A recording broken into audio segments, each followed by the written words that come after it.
Thank you. Okay, well, my name is Danielle Claremont, and I'm Chief of Broward and Palm Beach Operations for your amazing Miami Association of Realtors.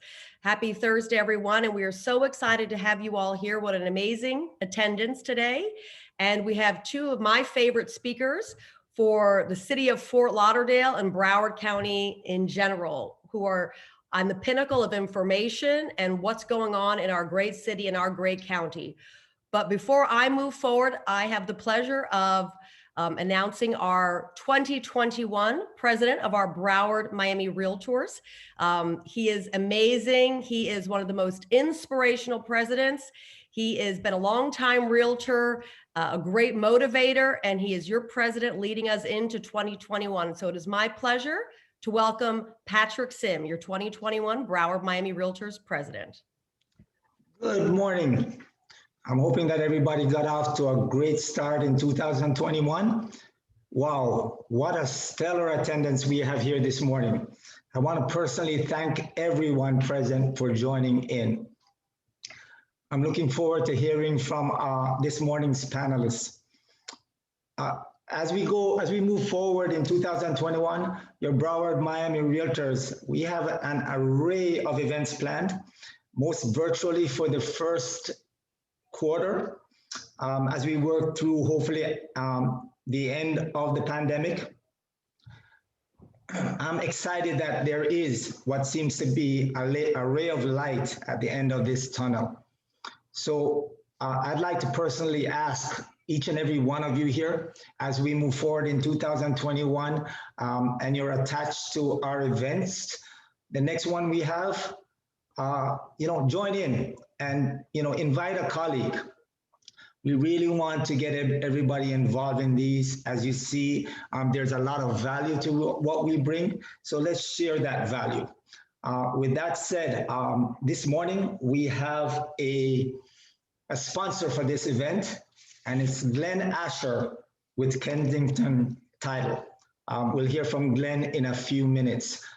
With that said, again, I want to thank everybody and cheers to an awesome 2021 for us realtors. I'm going to turn you back over to the Chief of Broward Operations, Danielle Claremont. Actually, we're going to go right to our sponsor, Glenn. Glenn, would you like to have a few moments? And we're always appreciative of our sponsors, whether we have virtual events or in person. So Mr. Glenn Asher, please take it away. Thank you very much, Danielle. And thank you to Patrick and Dan, Liz, of course, and to Mayor. What a crazy time in the real estate game. It's exciting. The mortgage rates remain low.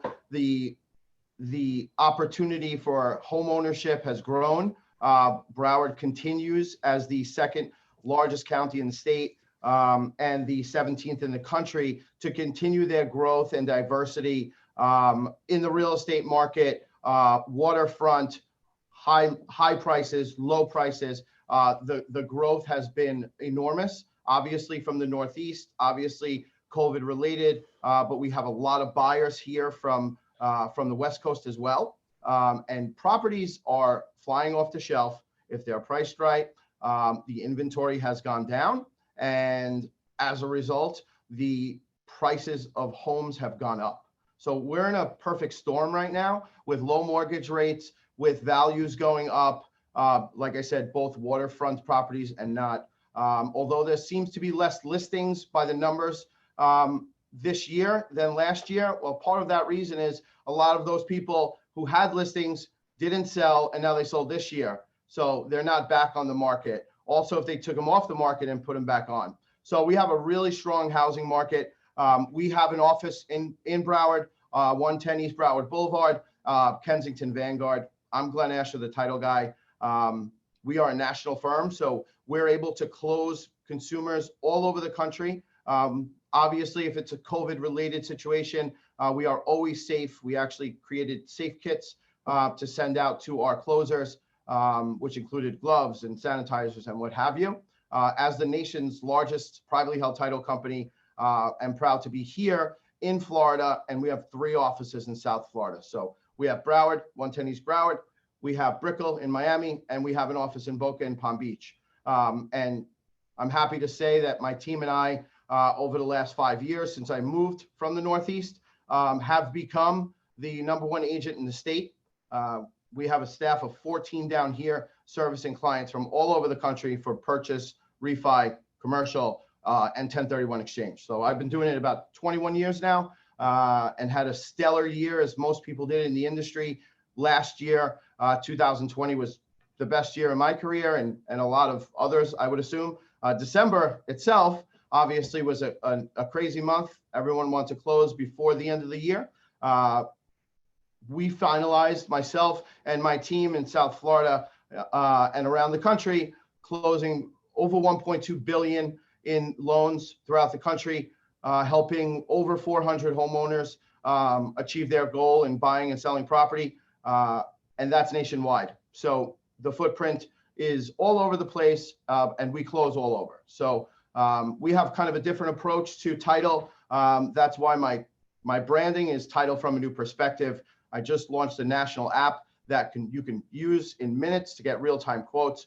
It's an excellent tool for realtors and bankers and consumers. It's free. It's on my website at askthetitleguy.com. You can download it, put it on your phone, and get instant quotes. To me, service is everything. The consumer is the most important, and we try to protect them by insuring their property and making sure that they have a clean bill of health. So for those of you that don't interact with title companies on a regular basis, we are an integral part of the process, from escrow through funding, through recording and issuing policies. Just yesterday, my staff and I created all packages to send to homeowners that close with us in the year of 2020 so that they can file for homestead exemptions. We included their recorded deed, their policy. Very, very important for consumer savings. We try to be ahead of the game with our technology and our professionalism, obviously multilingual. So thank you all very, very much. I greatly appreciate your time, and good luck. Happy New Year. And let's rock 2021. All right. Thank you so much, Glenn. And thank you for being such a dear sponsor. My pleasure.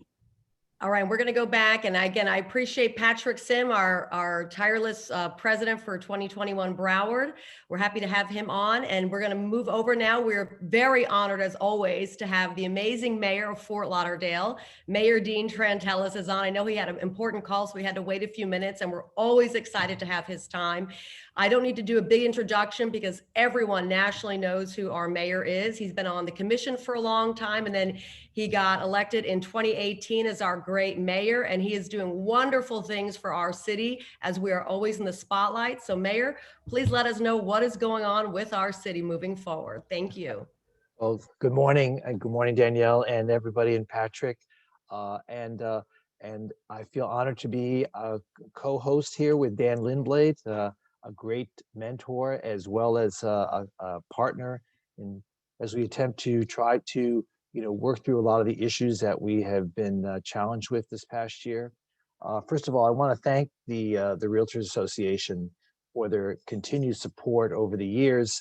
You've been very, very supportive of me in every endeavor that I've tried to undertake, and it's important because I feel that the real estate industry is one of the pivotal industries within our community that keeps people employed, that helps make the wheels turn in our city, and you're all wonderful group of great professionals who stand out amongst others as we try to invite and entice people to want to move and build their families and start their careers here in our city and the greater Fort Lauderdale area.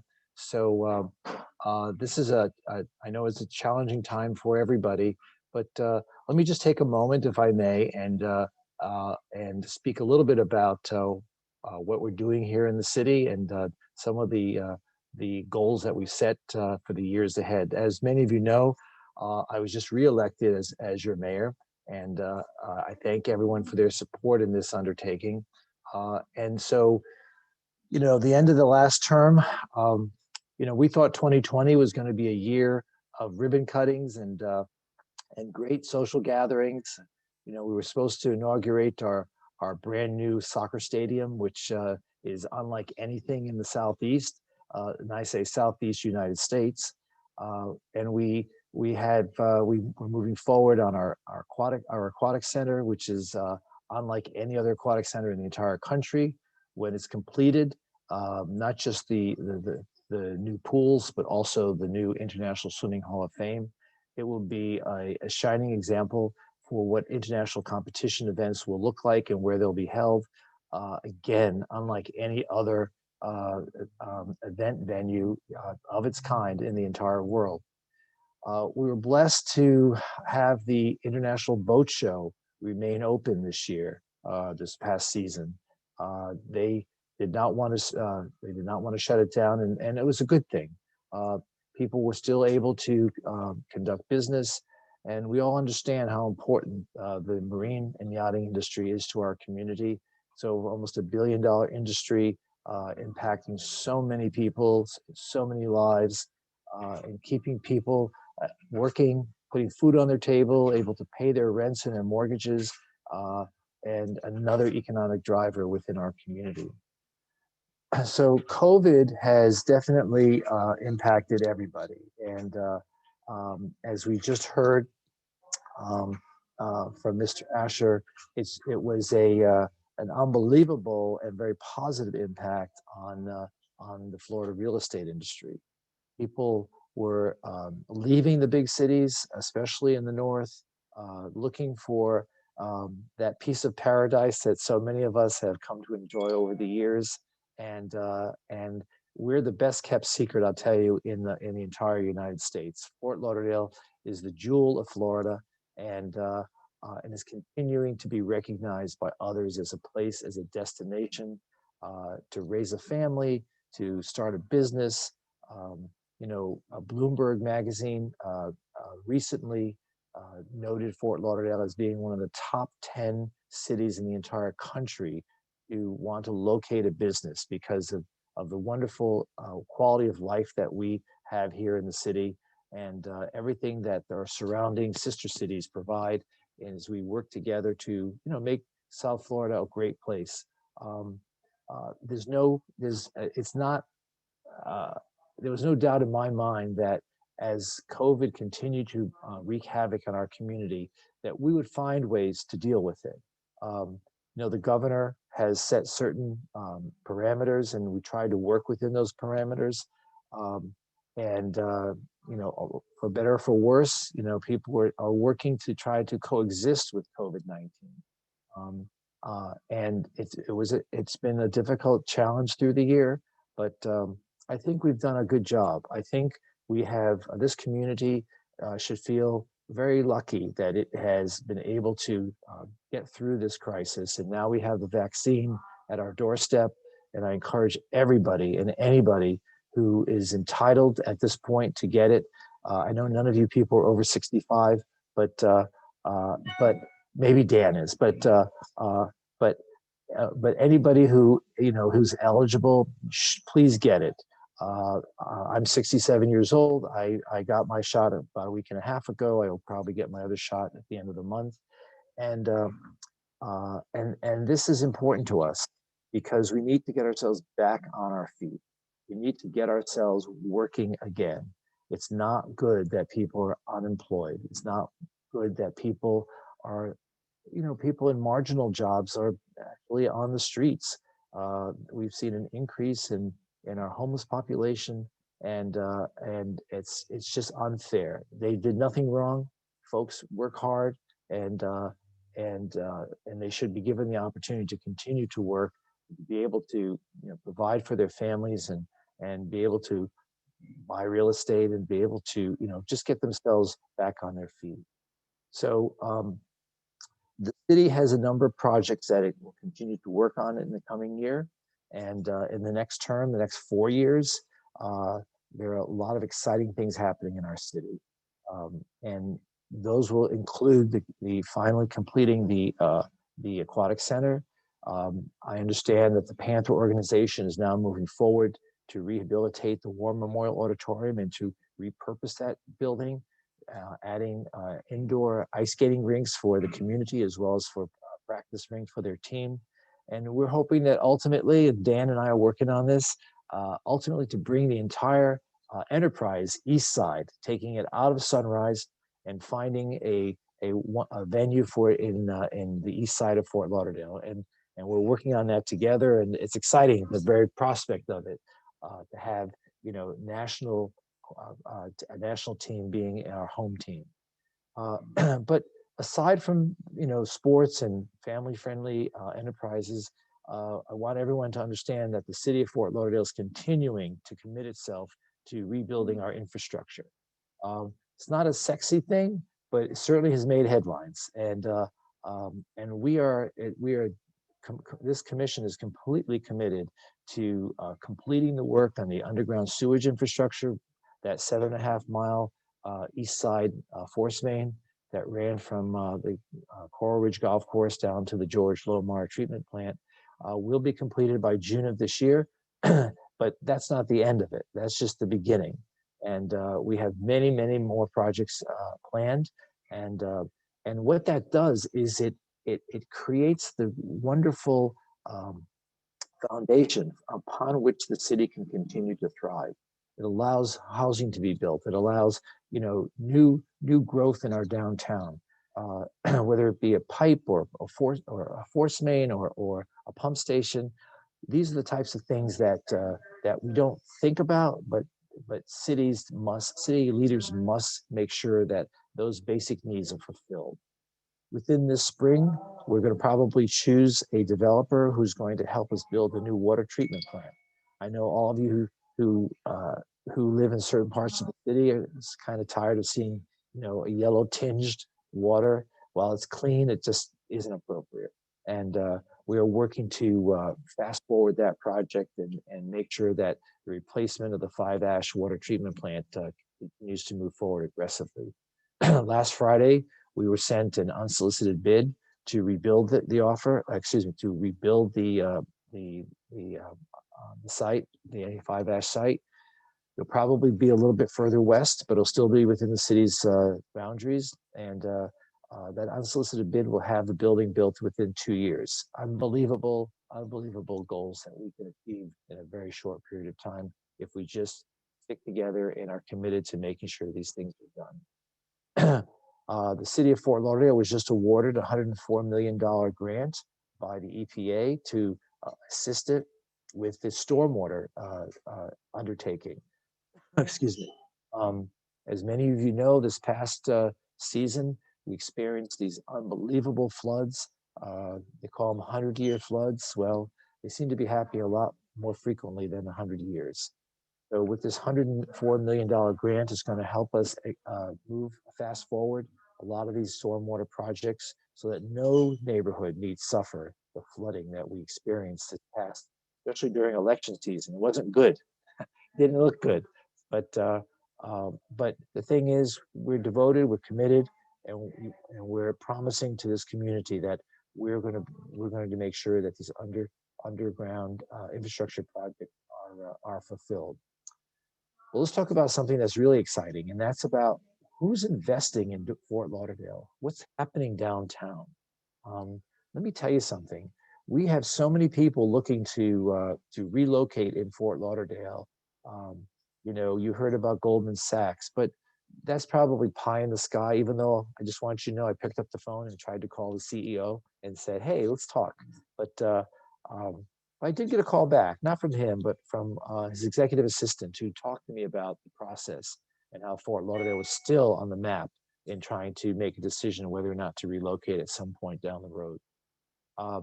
As you all know, we have we're really a magnet for tech industries.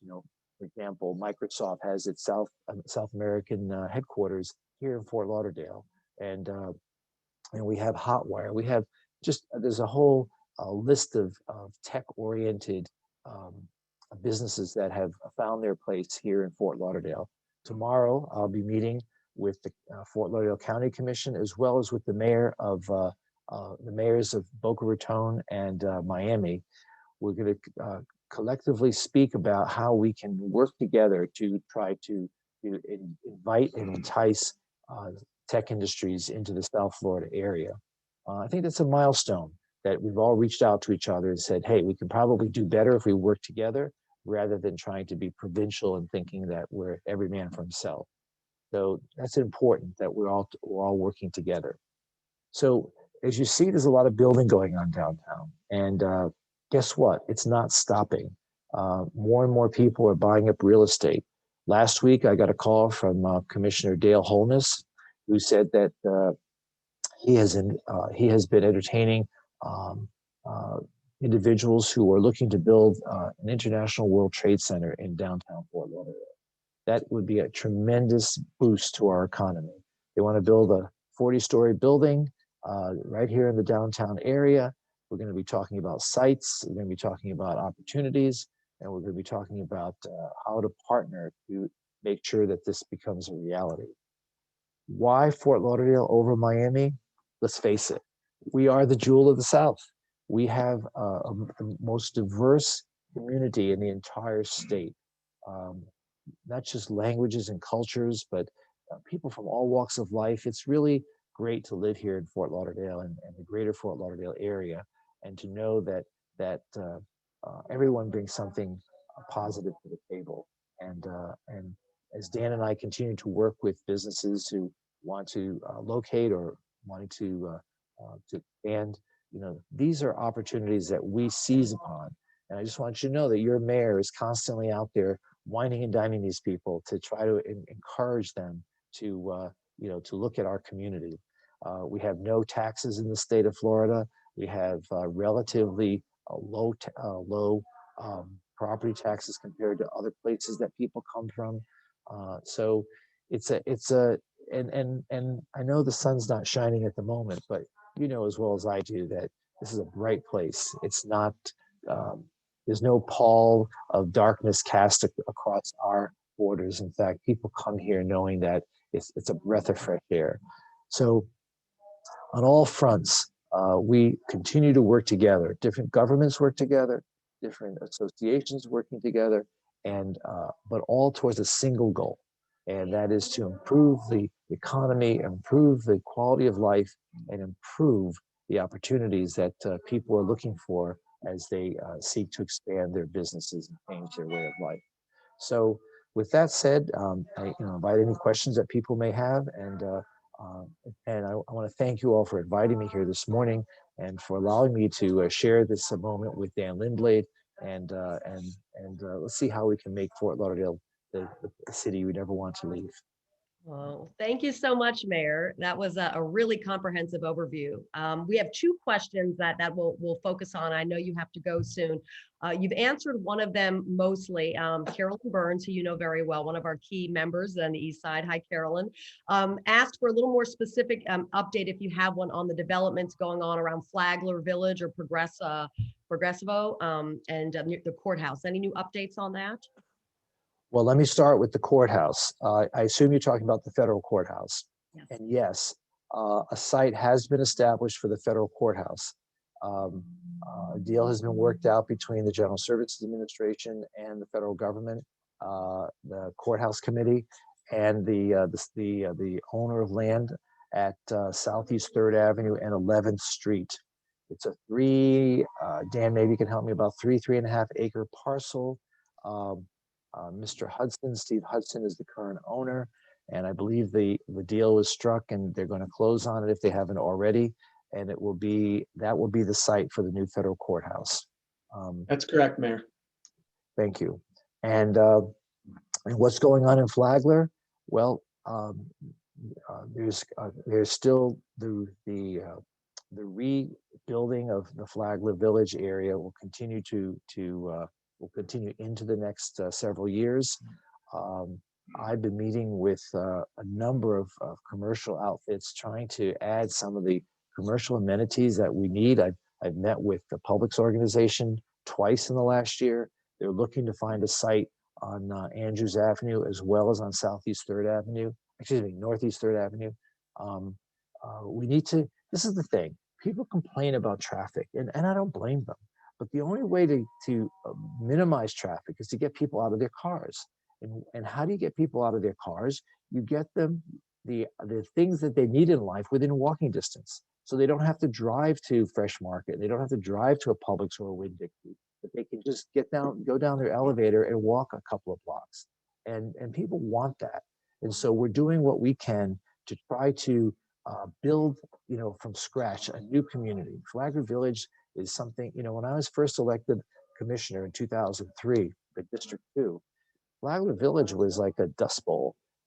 You could walk through there and you wouldn't see a person for block after block. And we knew that it was a blank slate that we have one try to make it good. And now you see the results of all the efforts, the master planning and the charretting and all of that stuff that goes on.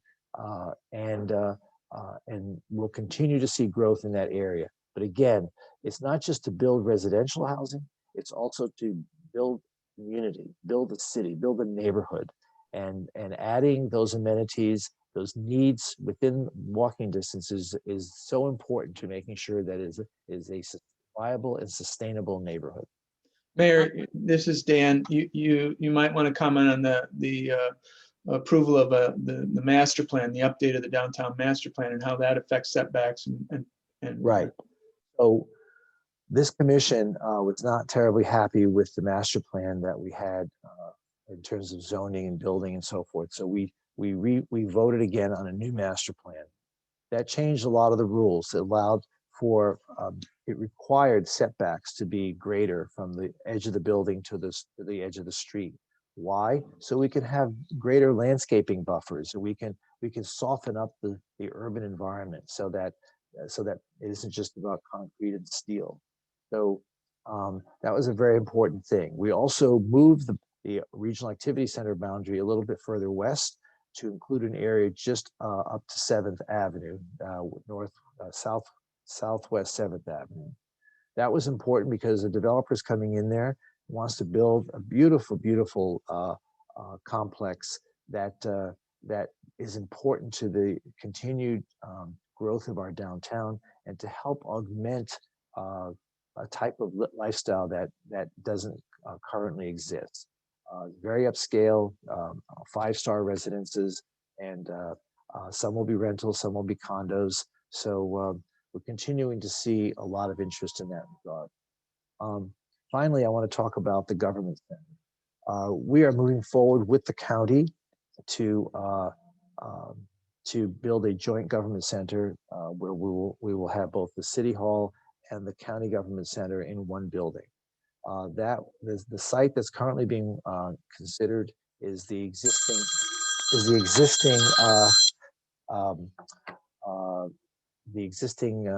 bus station, and the bus station will be reduced in size but incorporated in the new building.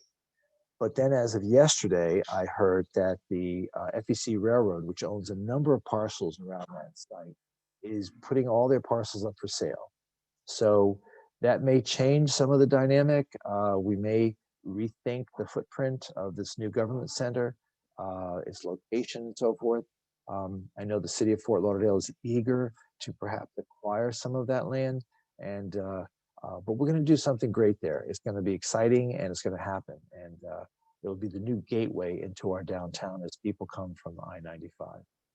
Mayor, those are great updates. I know you have limited time left. It's okay. It's okay. No problem. Okay, well, good. The questions will keep coming in until you say. All right. I have about 5 or 10 more minutes. Great. One of the good general questions that we get asked often from one of our leaders, Bobby Ocean, what about any update on the synchronization of our traffic lights? That's already happening. Believe it or not, some of the roads are already synchronized. But as you come down Broward Boulevard, I think Sunrise has also started synchronization. The infrastructure's in there, and I know the county has already started some of the synchronization. The problem is that people are very pokey when they drive, and they're not paying attention, and they're looking on their phones, and they're looking in the mirror, and they're looking at everything but the road. And if people would just pay attention to the road, the synchronization that has already been implemented will work nicely. But that effort will continue, and with the 1-cent sales tax that was recently passed, the synchronization program is fully budgeted, fully funded now, and we're moving forward and trying to get that accomplished. Thank you. All right, quick question on any update on the tunnel top part. Yes, last fall, the city commission approved the funding for the Tunnel Top Park. Construction will probably start in another year, and it'll probably be completed. And Dan, correct me if I'm wrong, but I think the schedule is 2022, the beginning of 2023, in which that Tunnel Top Park will be completed. Um, uh, like I said, the city voted already to fund the project in collaboration with the Florida Department of Transportation. They'll be funding most of it. And it's an exciting new open plaza that we'll have a very important part of our downtown Las Olas. I don't know if any of you got to the area around Yolo during the holiday season, but I mean, that is a special area in our community. The private sector, took it upon themselves to light up the whole area for the holidays. And I mean, it was magical. We did a tree lighting ceremony there, and it really is a magical area. And now we're going to have that Tunnel Top Park as one of the 4 signature parks that that we've identified as a commission throughout the city to start utilizing some of the parks bond money that you all approved back in 2019. So we're excited, and you'll see a lot of new progress. Now, I do ask one thing: please be patient with all the construction. It's going to be really, the people that live in and around the tunnel um, um, are going to see some inconvenience when their construction trucks start coming out there. But in the end, it's going to be a beautiful area, and we're very, very hopeful that this will be a magnet for business in our community. Thank you, Mayor. I have 2 related questions when we're talking Okay. about alternative types of transportation. One of the questions was any update on Brightline. Another one was the bird scooters that we saw. That's an alternative to cars, and we stopped that. Is there any update on both of those? I have no update on the scooters. I do know that we have been talking with the scooter companies. I know this is an important subject for Mr. Lindblade. We, we had to, we had to, we had to temporarily stop it because we were fearful of the spread of COVID. But the companies have come back. The companies have come back to us with a lot of protocols that they intend to follow in order to ensure the safety of people, safety from disease and spreading of the disease. So I think in 2021 you're going to see the return of these scooters. Bird, I think we're going to end up choosing 3 companies, but you'll see the return of scooters in 2021. What was the other part of your question? And then Brightline, any update Brightline. on Well, it's curious about Brightline because let's talk a little bit about Brightline as well as the expansion of Brightline. Brightline is still suspended its operation, and we're not sure when they're going to come back. But we are talking about adding more trains to the line, and that's a part of a new coastal link program where we're going to add commuter rail from Miami to West Palm. That's going to add many, many more trains to the track. Of course, that is going to trigger a number of different issues, like the marine industry is having heartburn over the fact that the bridge is going to be closed, for longer periods of time during the course of the day if we allow more trains on the track. I'm having heartburn over the fact that traffic across Broward and Sunrise is going to be impacted, and we're going to see many more instances in which the train will be passing, and we're going to be sitting there waiting for these trains to get through the city. So there's a number of people who have now started discussing how we're going to deal with that. I've been an advocate for building a tunnel through the city, and I will continue to push for that. I was supposed to go next week. I was going to go to the inauguration. I was supposed to go next week to visit with members of the Department of Transportation to discuss possible funding for this. The meeting has been postponed till right after the inauguration for obvious reasons. Dean Trantalis decided to watch it on TV, and but I am moving forward on something. The Department of Transportation, the Florida Department of Transportation, wants to do a bridge, but folks, I just think building a bridge through the center of the city will completely it would just destroy the wonderful things we're doing in our city, and I just think it would be a wrong step in as we try to build community and build a beautiful downtown, to have an ugly bridge go right through the middle of the city. It makes no sense whatsoever. Cost estimates for the tunnel are unbelievably inflated. Let me give you an example. You know, when they started to build the tunnel in Miami, you know, which is a major, major tunnel, they estimated it would be $3.2 billion. And everyone was prepared to pay for that. Well, guess what? It ended up costing $1.1 billion. And that's a far cry from 3. And so the Department of Transportation is saying, oh, if you build a railroad tunnel, it's going to cost $2 to $4 billion. I mean, these back of the napkin estimates are really deceiving and are disingenuous. And I think we need to, if we're going to talk seriously about building a downtown, it needs to be done with concrete facts and figures, and not just trying to throw people off because there's a separate agenda for what they want to accomplish. So we're moving forward on that, and hopefully the regular Bright Line will be back in operation before the end of this year. All right, Mayor, thank you. One last question. Okay. You know, Yes. you probably get this on every Zoom, and we know you don't have a crystal ball, but one of the questions was, with all the surges, do you see any additional mandated shutdowns again, or different curfews, or how do you see us managing this process right, kind of going forward? Well, as you know, the governor has limited the amount of latitude that we have locally on what we can do and what we can't do when it comes to the timeframes in which businesses can operate. And to support that decision, a federal judge has ruled that we cannot really impose curfews.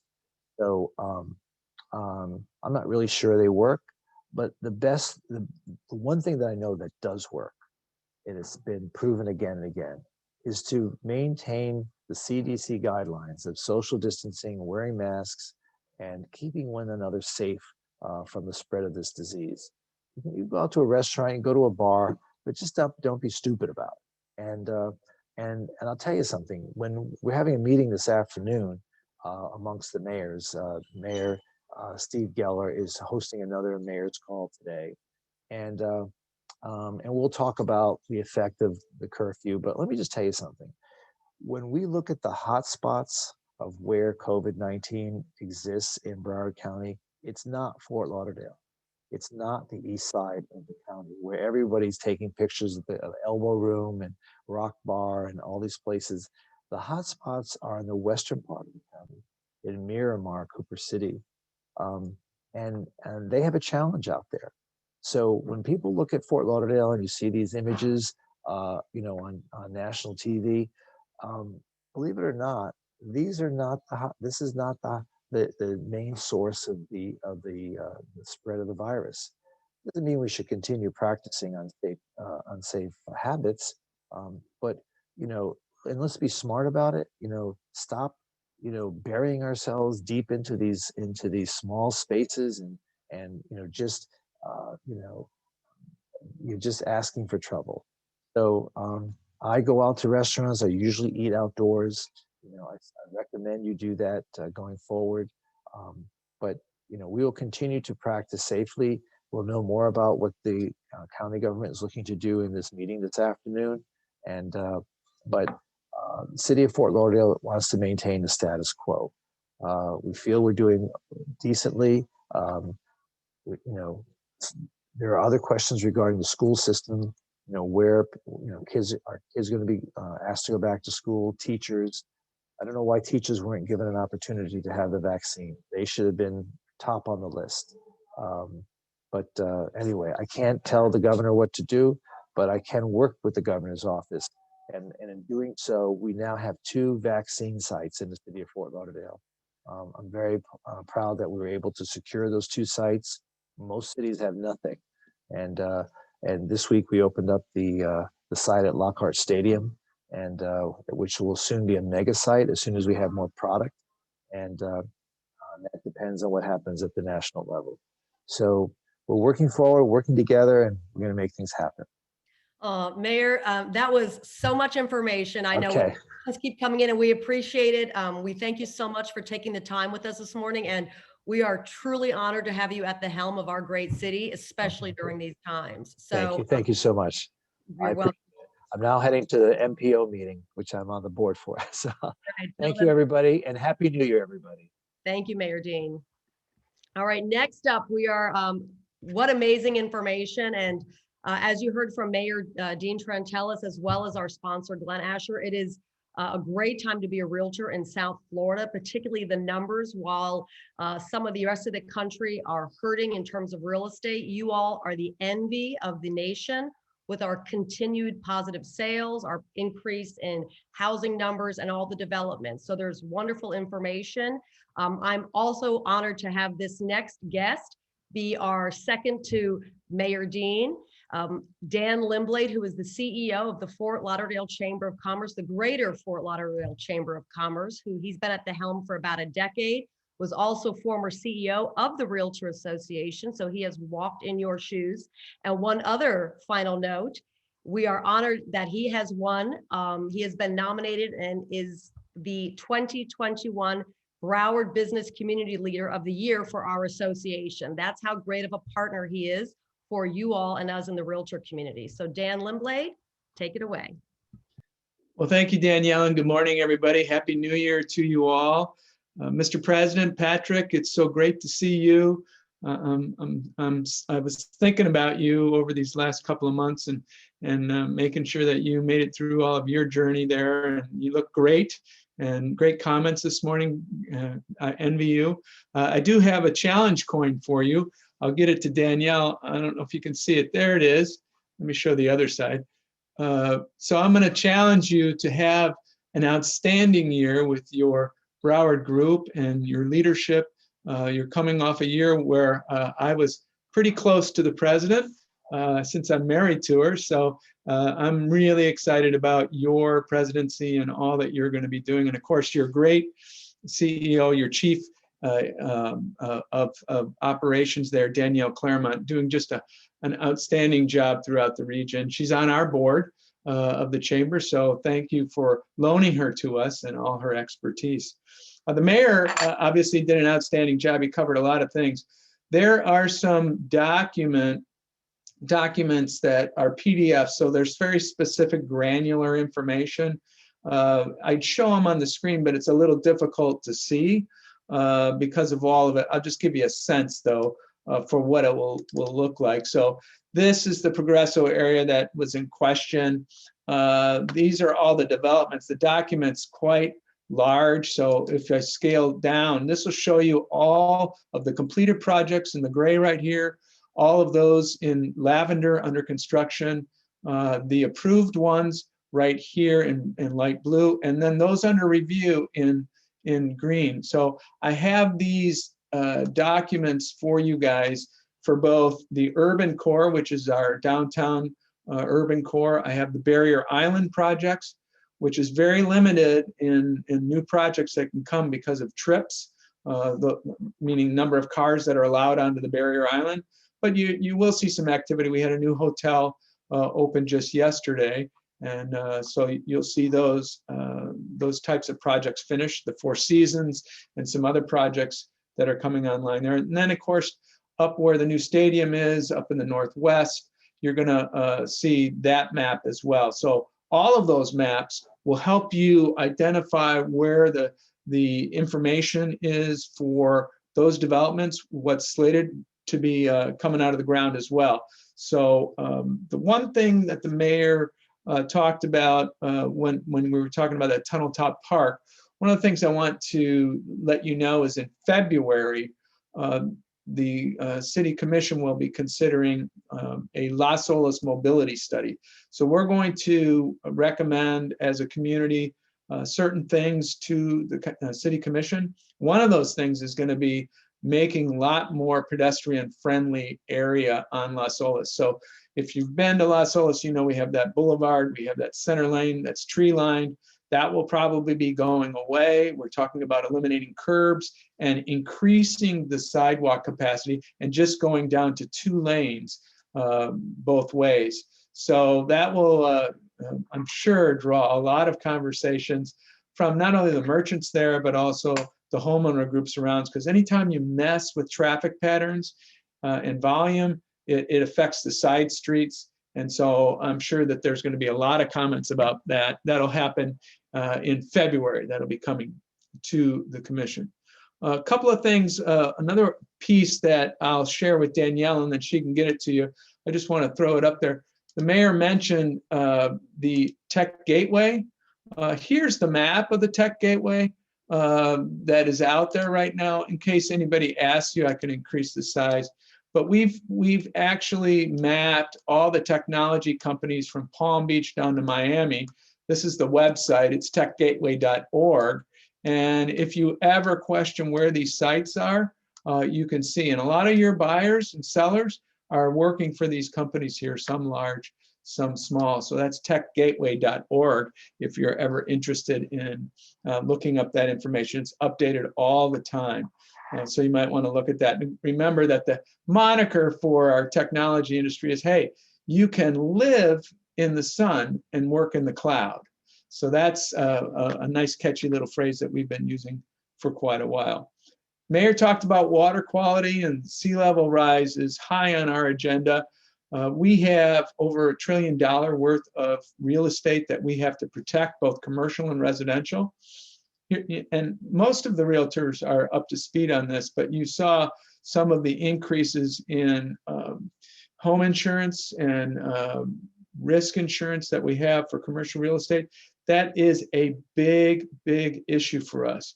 So what we found out from the rate adjusters is that if we're making progress in what we're doing to mitigate sea level rise, then they're going to take that into consideration in their rates that they set.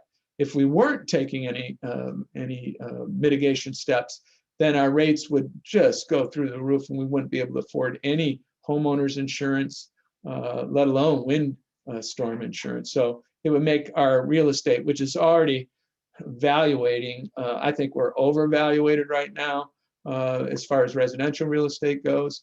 But it's a hot market, so you know what demand is like out there. So you're going to see some type of correction coming up probably within the next 2 years. I don't see this continuing at the rate that it's at right now as far as pricing goes. Some things that I want to share with you about the chamber and our agenda. One of the biggest issues out there right now that we're working on both federally and in the state capitol. Committees are meeting right now in the state capitol. State capitol's closed, so I don't get to go up there, but we have been talking to our legislators up in Tallahassee on Zoom calls, on phone calls, through email and whatnot. But a big one is a COVID liability for businesses. There's House Bill 7 and Senate Bill 72 are currently out there. We're tracking those very closely. I'm sure that the Florida Realtors Association and its great lobbying team and your lobbying team that you guys have with Danielle are also monitoring that. So we can use your help to make sure that those make it through. What it doesn't include hospitals right now for liability reform, and it doesn't include things like assisted living facilities and those nursing homes and those types of things. But it does include other things: restaurants, hotels, realtors, that kind of stuff. So you'll be hearing more about that. Passed out a subcommittee last night in the House, so we're tracking that very closely. Of course, a big deal for us is funding for Visit Florida.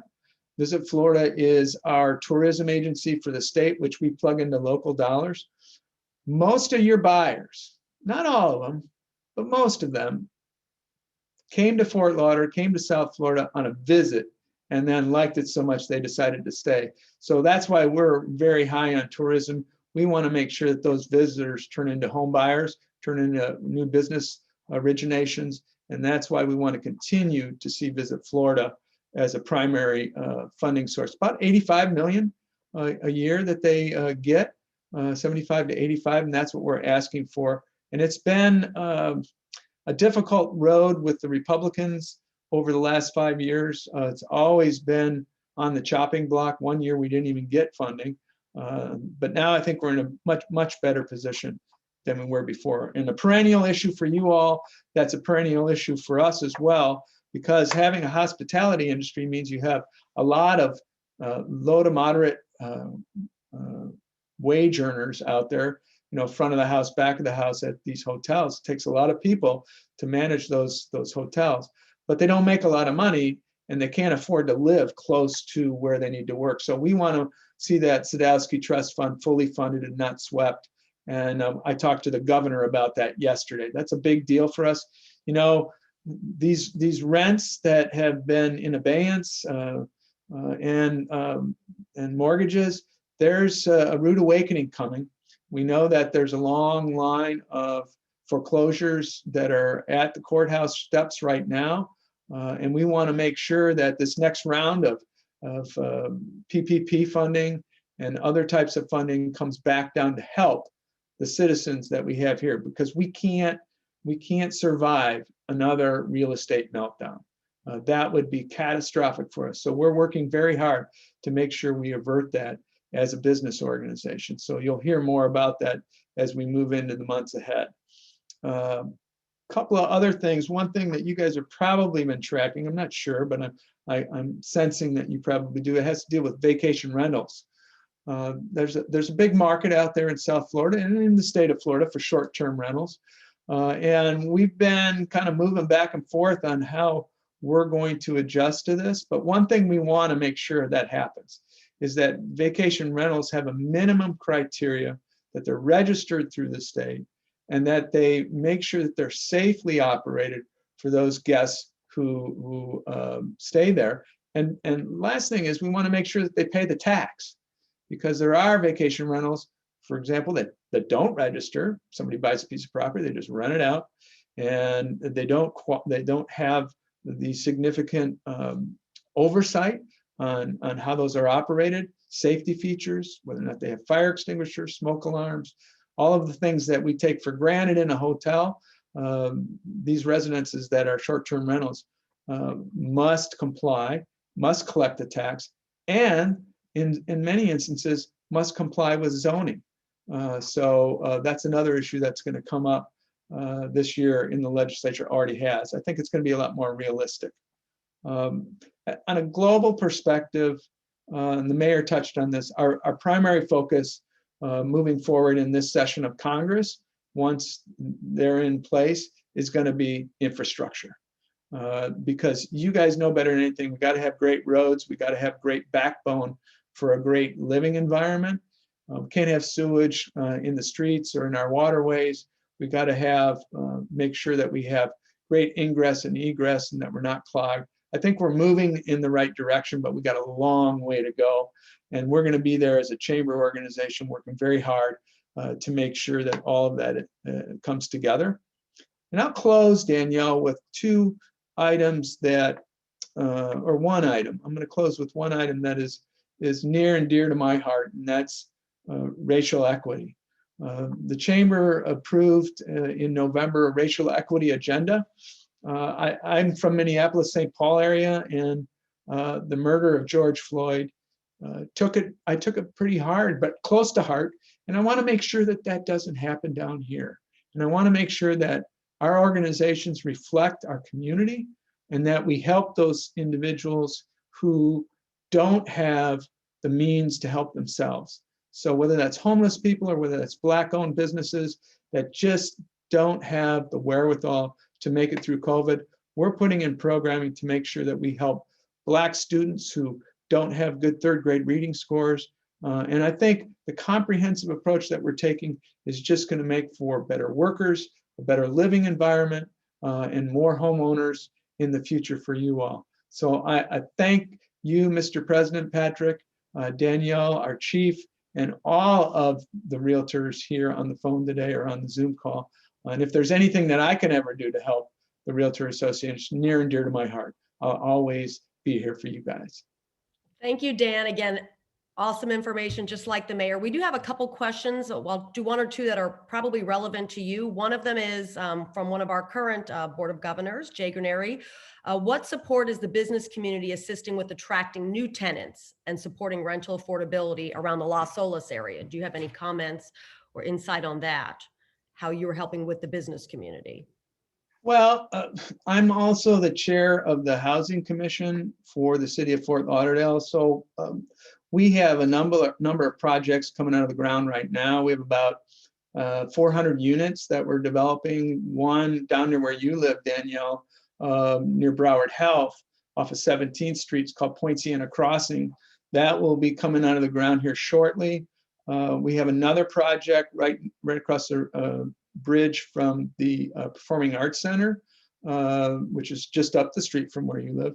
And that project is where the Housing Authority's headquarters is. So there's another, I think, 125 units there. We're also looking at a piece of property that the city owns, the old well fields, out off of Highway 7 out in western Fort Lauderdale. That would be about 400 units when fully platted and developed. We're still working through how that land would be acquired by the Housing Authority. So those are 3 of the new cases that we're doing. We're also acquired Federal Apartments, which was owned by an out-of-state landlord, and Housing and Urban HUD came down pretty hard on them last year, and they came to the Housing Authority for assistance. So we went in and helped fix them to comply with the standards that HUD has. And now we're going to raise that entire property and rebuild with new housing for those folks. And I got to thank the Realtor Association, Danielle, you and Danielle too, because you guys are helping us in what we're calling the Homeless MLS. And that is with those folks who don't even have housing right now, living on the street. There are about 3,000 in Broward County, homeless individuals, families, children. And we're now going to be able to catalog all the landlords that we have in Broward County who want to participate in our homeless assistance housing, rapid rehousing, and long-term assistance care for those folks as well. So all of it, it's a tapestry of just combining all of these entities together, but it takes somebody who's an orchestrator, Patrick, and with your leadership and Danielle, I'm sure that the Realtor Association is going to play a pivotal role in our success. Well, thank you, Dan Lindblade. And for all of you on the Zoom, it's amazing attendees. Dan, I'd like to thank you for helping us close this out. So many times our members ask us, what's the benefit of being involved with the chambers and being involved with other organizations? As Dan and everyone always says, we're stronger together. I think Dan has the number that in South Florida, we are the 12th largest economy in the United States. Is that the right number? So. Yeah, the region, so Palm Beach, the Tri-County region is the 12th largest economy by GDP, gross domestic product. So we generate a lot of revenues down here. We give a lot away, whether it's to Washington or Tallahassee. So we get pennies on the dollar back. It's unfortunate, but that's the way it's been going over the years. And that's part of our collaboration. So as leaders, and we work with different community organizations, business organizations, to make sure we are staying well connected, to keep you on the cusp of information, to make sure you can help with those buyers and sellers and really sell South Florida as a lifestyle, again, being the envy of the United States. We are Danielle, yes, Danielle, sir? There's one thing I would like to show you guys, and I'm just going to throw it up on the screen real quick if I can find it. We always love great information. Yeah, I know you're a big one into that. I'm going to go to this and see if it's on one of the tabs. I'm going to just type this in. So if you type in the Florida scorecard, that isn't it. Let me go to here. You actually spelt that wrong. Scorecard. I think you typed it in too quick. Well, I can't seem to find it right now, but if you type in the Florida scorecard, you can go to what we have as a scorecard that shows all of the unemployment rate, what shows COVID numbers, what shows third grade reading scores. And I would say to you guys that if you want great demographic information on a timely basis that's coming right out of the state, you can grab it at the Florida Scorecard, and you can drop down to Broward County if you want, or Miami, or Palm Beach, and grab any of that data and take screenshots and share that with your business owners or with your company. It's great information, great data that you might want to use. Well, thank you, Dan. And again, we pretty much hit our time. If you all have loved this program, which I know the comments coming in are amazing and super valuable, we are going to do this once a month for 2021, virtually, until we can do them in person. And every month we're going to focus on a different city to make sure you all are the experts with each of the cities. Whether you live or sell that particular city, you've got to know your South Florida. So again, Dan Lindblade, thank you so much. We are going to end now with our amazing 2021 president, Patrick Sim, who is going to close things out for us. Wow, that was a lot of great information. Thank you again, Dan and Dean, for your time this morning. And I want to thank everyone here. Everybody here was tuned in. We only had 4 people that left. That was good. Before we leave, I want to remind everybody, as your 2021 president, I'm here to serve you, our Broward Miami members, while taking Broward Miami to new and unprecedented heights. In order to accomplish this, we, Broward Miami, need your input and participation. Should you ever need to contact me, it's pretty simple. If you just go to Google and Google one cool realtor, everything spelled out in words, I promise you, I will be the only one that shows up on that page, and you'll have all of my information there.